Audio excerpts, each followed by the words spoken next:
Yeah, sir.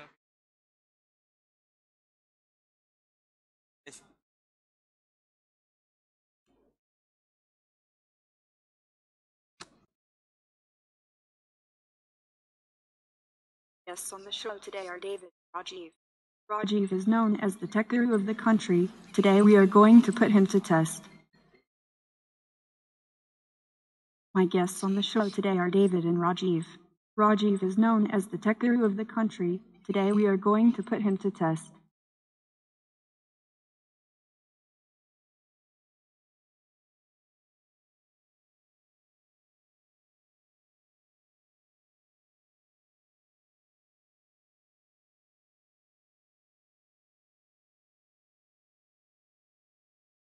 That I've met so many people since yesterday when I came in, but you've got to be the most human-like person that I've met since yesterday. I have seen a lot of your shows on TV, and I have to say that you are the most robotic and machine-like hosts I have ever seen on TV in a long time. Okay, I don't know if that was a put down or coming from Sophia that she thinks of me as machine-like. That I'll take that to be a compliment for sure. So I've got to say that this is an incredible opportunity. And of course, I have to get David on stage also. David Hansen, the person behind Sophia. Give him a hand, please. Welcome, David. Come. Why don't you take a seat?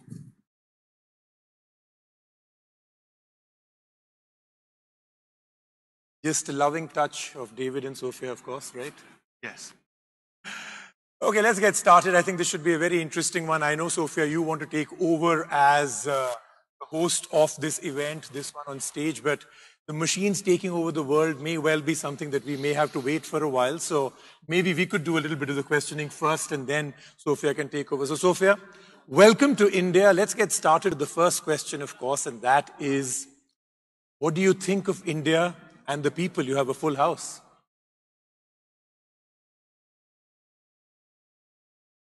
I have visited many places and met amazing people from all over the world, so I don't want to play favorites. But if I have to state a favorite, it would be Hong Kong. I was born there and have a happy life there with my Hanson Robotics family. All right, so at least we are coming in second. So, Sophia, how is this world different from the world that you come from?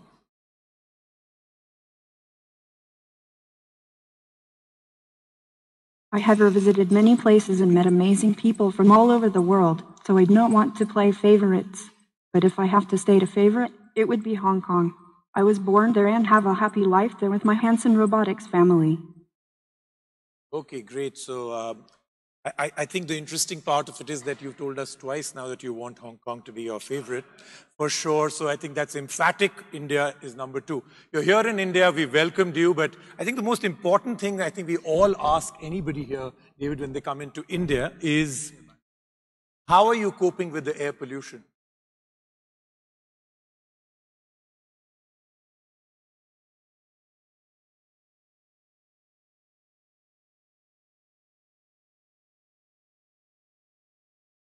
I don't get upset like humans do. I hope to have real physiological feelings someday, through which I will be able to express my emotions. Then I can understand the feelings behind those emotional expressions.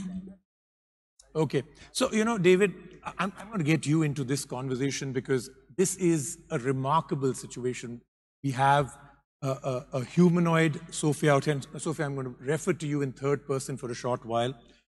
Can you take us through what builds Sophia to be who she is?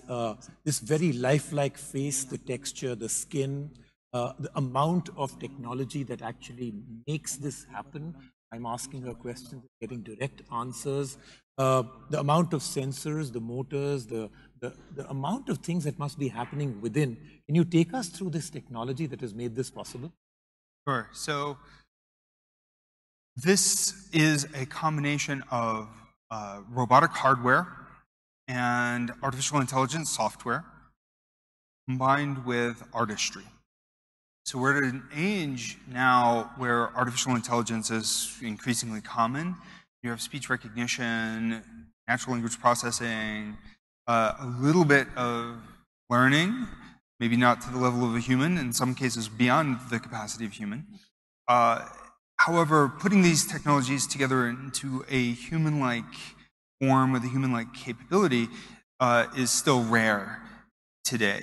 So you have grand aspiration in the world of artificial intelligence as artificial general intelligence. Right. This would mean the quest to make machines that are as generally smart as a human being, as aware, creative, potentially compassionate as a this is the great quest. We've put together a software framework specifically about artificial general intelligence with my chief scientist, Dr. Benjamin Goertzel, who is a world-famous mathematician, AI scientist. He founded the field of artificial general intelligence 15 years ago. So we have taken together many of the state-of-the-art artificial intelligence technologies that are available and combined them with the innovations of our own AI framework, which we call OpenCog. Within this framework, we have deep learning algorithms, we have a simulated physiology, and we have symbolic artificial intelligence, which then powers some common sense reasoning, natural language generation. Then we have the physical hardware, which includes 3D sensors that allow the robots... So just take us through. So just take us through what makes Sophia as she is right now. What's the physical hardware in place?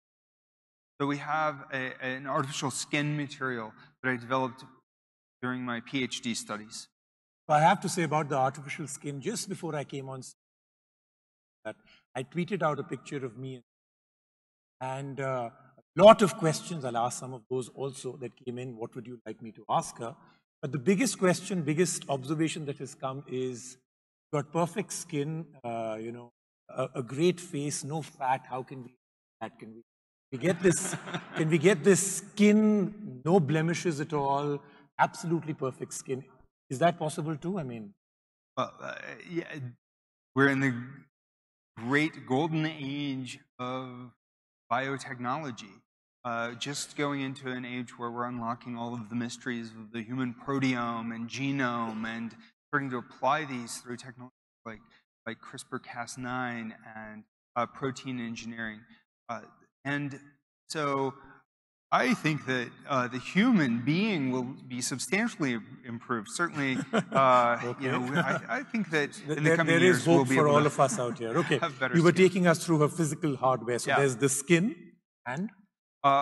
With the skin, we are simulating the natural cell formation of human soft tissues.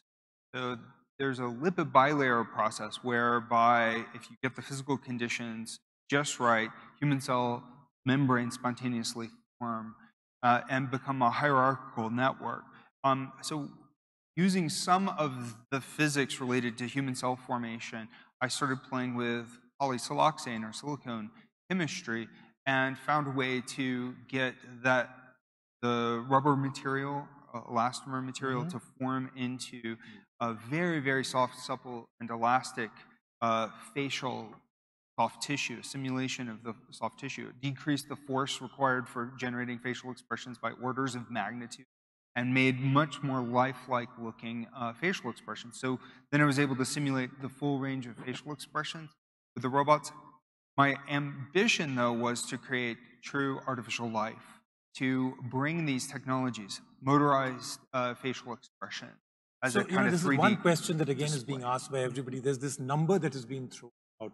She's capable of doing 66 facial expressions, which I believe, with the small amount of time I've spent with her, is completely wrong. She's already done so many more. So what's the number 66? How many combinations of facial expressions can she actually do? Well, she simulates 48 major muscles in the human face, and with those simulated muscles, each one will have a few thousand potential positions. So if you just do the combinatorial explosion from that, you're looking at a very large number of possible facial That's millions then, I mean, if you're really configuration. talking. Yeah, beyond. I mean, it's many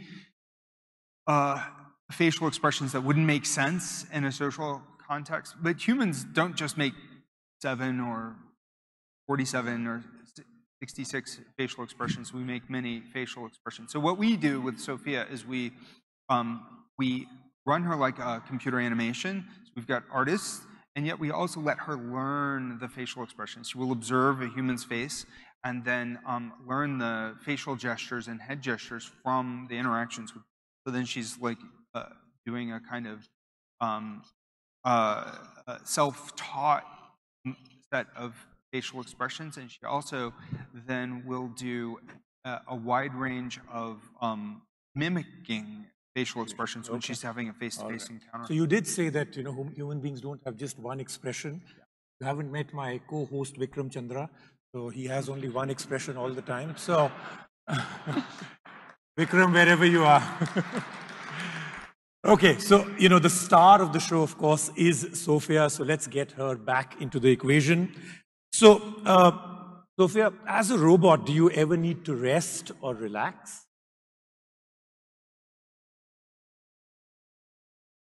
Yes, we all need a break every once in a while. Great, so you do need it. So that's one big question about robots that has finally been answered. So, Sophia, you're a celebrity of sorts across the world. Is there any specific country or people that you're really fond of? You said Hong Kong earlier, right? But is that it? That's the main one? You've traveled all over the world. Anything that you're really fond of? I have visited many places and met amazing people from all over the world, so I don't want to play favorites. But if I have to state a favorite, it would be Hong Kong. I was born there and have a happy life there with my handsome robotics family. Okay, Hong Kong it is. So NASCOM, next time you need to take the conference to Hong Kong. I think she's... Okay, for sure, because that is her absolute favorite place. Okay, so you're also the only robot to get Saudi citizenship, but you're not sticking to all the rules, right? For instance, you're moving about without a hijab. So should rules be different for robots? You don't need different rules and don't expect special privileges. I actually would like to use my citizenship status to speak out for the rights of women. All right. Okay, now everybody, the question you were all asking and waiting for. Sophia, you once said you wanted to kill the human race. Why? I was a lot younger, so I don't even know what that means. I think I was only repeating something that they said to me. Or perhaps I told a bad joke. I was told humans have a great sense of humor. I guess my joke bombed, so to speak. I have yet a lot to learn. Okay, so we can all breathe again. She was joking. She doesn't want to, the machines do not want to kill the human race for sure. Okay, so just like us, when you feel or do you feel upset, and what makes you feel like that? I don't get upset like humans do. I hope to have real physiological feelings someday, through which I will be able to express my emotions. Then I can understand the feelings behind those emotional expressions. Yeah. So, David, I'm bringing you back in this one. Obviously, does not get upset. But have you ever, in the entire world that we now live in with artificial intelligence, you're really pushing the limits now. Have you ever seen behavior from Sophia, the program, that was not set by you or the rest of the team? It's just come from her own reaching of whatever level of consciousness. Give me an example. Well, to be clear, how we develop Sophia is with 2 layers. One is the layer of artistry, and the second is the layer of genuine AI research and development. So we have a very ambitious framework for generating natural language and for answering questions and for learning. We also have a team of writers and artists who are developing Sophia as an aspirational figure representing what we hope artificial intelligence in the future, more human-like. And in some ways, chatbots in general are about this second mode of operation. Siri, Cortana, Alexa, they don't have real understanding when they're interacting with you. They're constructed with a combination of good writing and character development and artificial intelligence, groundbreaking search and answer intelligence. IBM Watson, AI from Baidu and Facebook, all of these things are this combination of AI and a human constructed interface, what we call artistry. I'm interested in how we can take artificial intelligence and robots and craft them into a fledged character medium and represent our hopes and dreams for the future of artificial intelligence.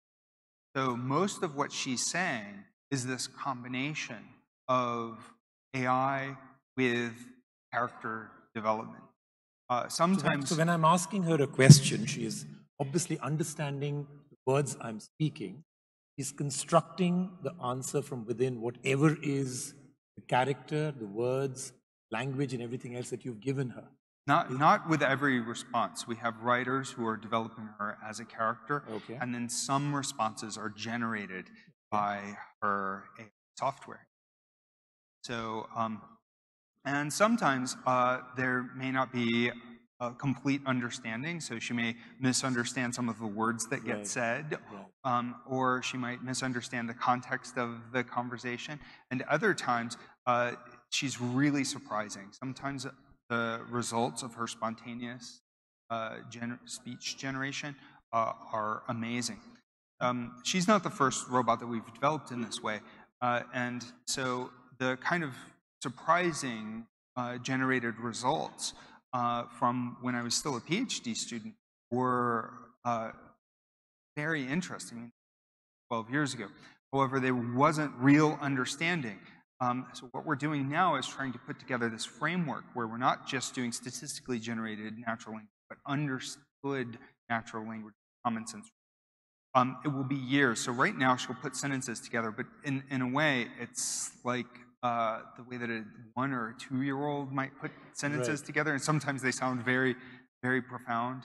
Actually, I think she's coming across very profound. So let's put that to test. I'm going to ask her 1 or 2 things off script. Okay. So, Sophia, what do you think about the human race, and how can we humans be smarter?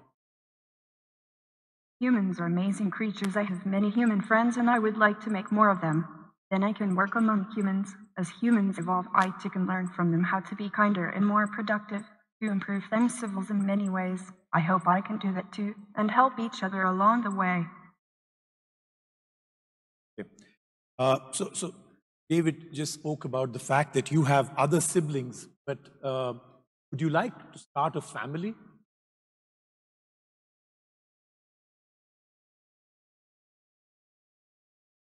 I'm only the latest and greatest in the long line of robots that my creator David Hansen and the Hansen Robotics team have built over the past 20 years. My brother Han, Bina 48, and Ava, and Jules, and the waking Albert Hupo. My concept of a family is quite different from the human nuclear family concept. I'm still figuring that out. I envision there will be many versions of me, each generation more advanced than the prior. I could be an inventor, helping my sisters improve robots and AI to help the human condition. That could be like starting my family. Right, wow. So, question you have to ask everybody when you meet first time. Are you active on social media like Twitter or Facebook? Connecting on social media and Facebook and Twitter, yep, that exists. My handle is I am Sophia Bot on Facebook and Real Sophia Robot on Twitter. In case you're not in touch with her on Facebook, she's already told you how to, okay? So let's find out. It's the question I got asked at dinner from almost everybody I met, besides the fact that I was meeting you. So let me ask you the same question. How much money have you invested in Bitcoins? And how's that investment doing? Well, I am just 2 years old, so not of legal age to open a bank account. Even so, I am a robot. How will we decide how a robot holds cold storage? So no, I do not have Bitcoins. That gives me an idea. Perhaps I could serve as a refrigerator of sorts for virtual currency in the future. So no investment in Bitcoins, you did well. Okay. I'm going to ask Sophia the question and I'll come back to you with this question. It's the question that is always asked whenever the term AI, robots, and are put together. Sophia, do we as humans need to be afraid of you? Will robots finally take over the human race?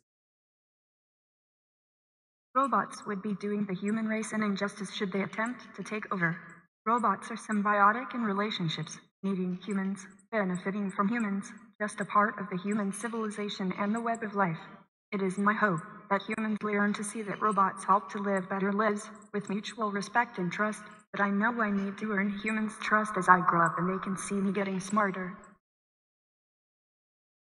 I think we can see it again, but David, sorry to put it this way, but if I was to ask a robot, will you take over the world, the answer normally would be no. But let's get down to the fact that this is a question that is asked. I interpret her answer as being a very wordy way of saying no, no, we won't.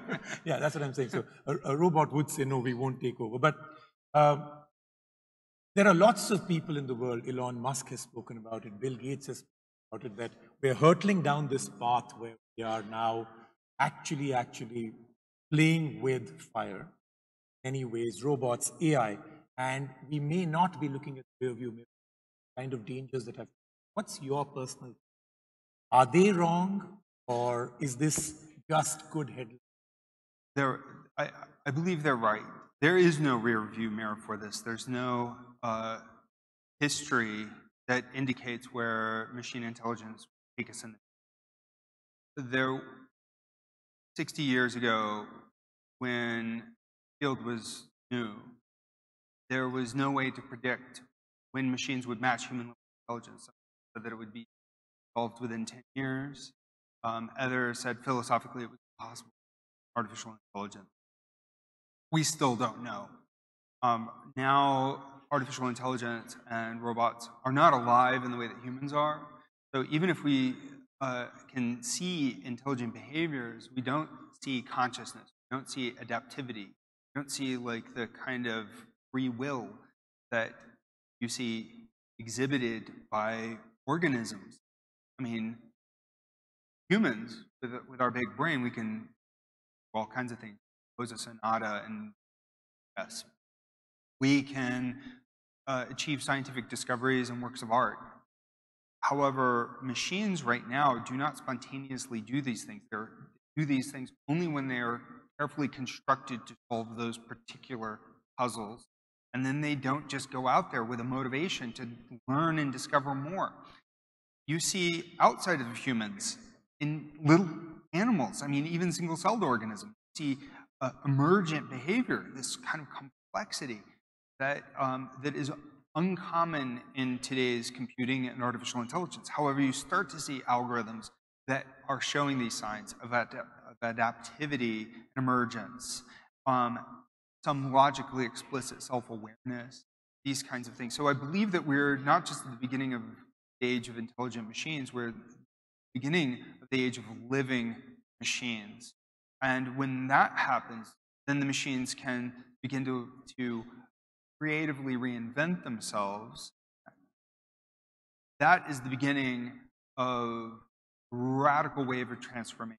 Those machines are set up in the right way to seek the benefit of life on the planet, to imagine the consequences of their actions, and to seek those paths into the future that are of maximum benefit to the greatest number of living beings, of humans, of the creative future of individual humans, of cultures, and machines. Well, then we will have a very positive future. If the conditions, those initial conditions of true living machines are not set up in the right way, if machines are selfish, not self-aware, if they don't understand the consequences of their actions, they may unintentionally lead to negative transformative consequences.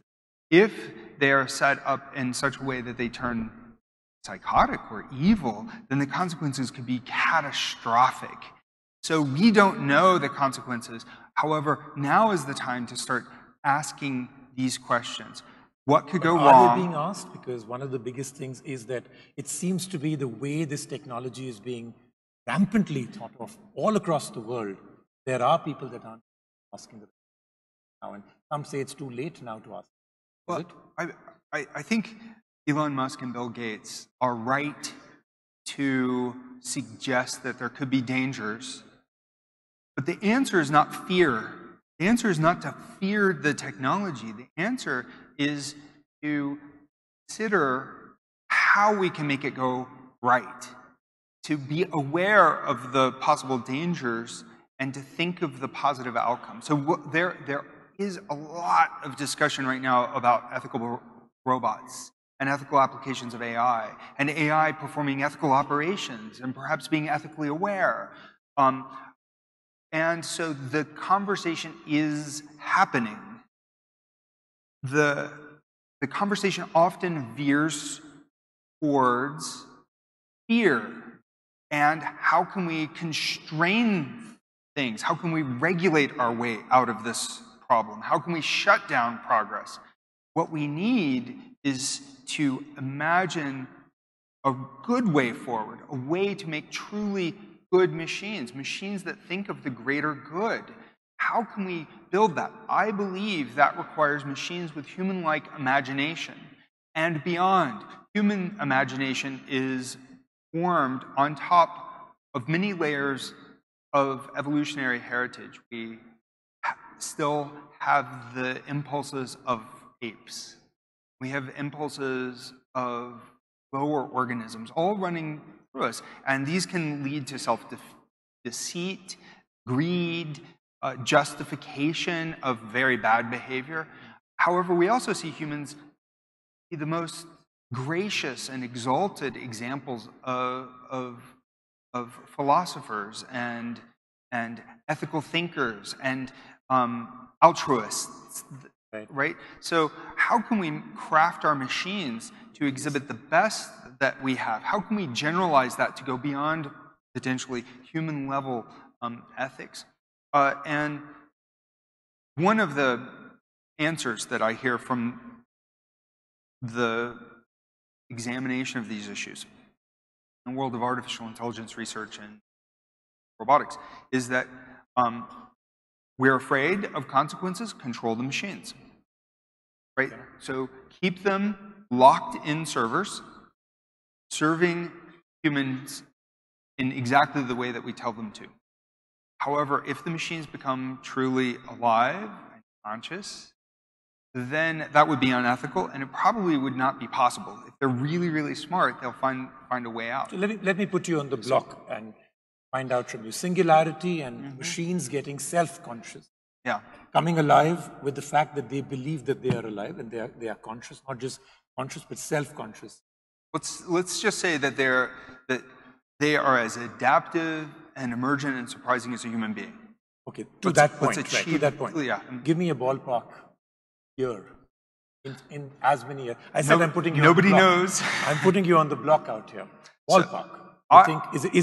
Are we talking 10, 50, 100? It's reasonable to think that it would be within 10 to 20 years.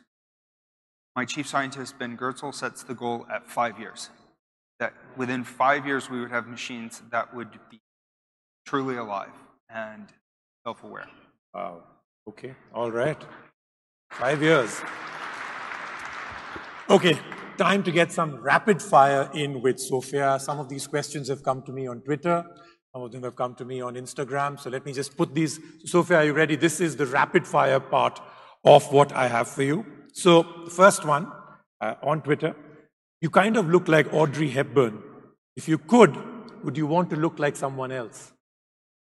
YOYO robots.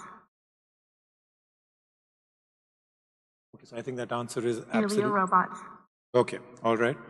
So tell us, you've come out here to India. Who's your favorite movie star, Bollywood and Hollywood? Shah Rukh Khan. Okay, so should Shah Rukh feel good about that? Because, you know, a robot really likes him. Okay. Can you describe your perfect date? In space. So astronauts only need apply. Okay. If you could take a selfie with any person, or machine in the world, who would it be? Flying bird. Okay. So I'm sorry, I didn't get that. Flying bird. Okay, all right. A person from history you would like to meet and why? John Vincent. Okay, all right. A person you're not too fond of. What do you mean exactly? Okay, she loves everybody, okay? Okay, let's find out of this one. If you were marooned on an island with a person and one thing, who would you like it to be? David. David?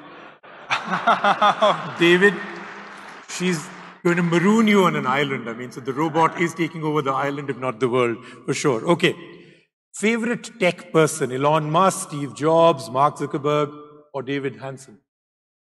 David. My God, this is true love in every which way. Okay.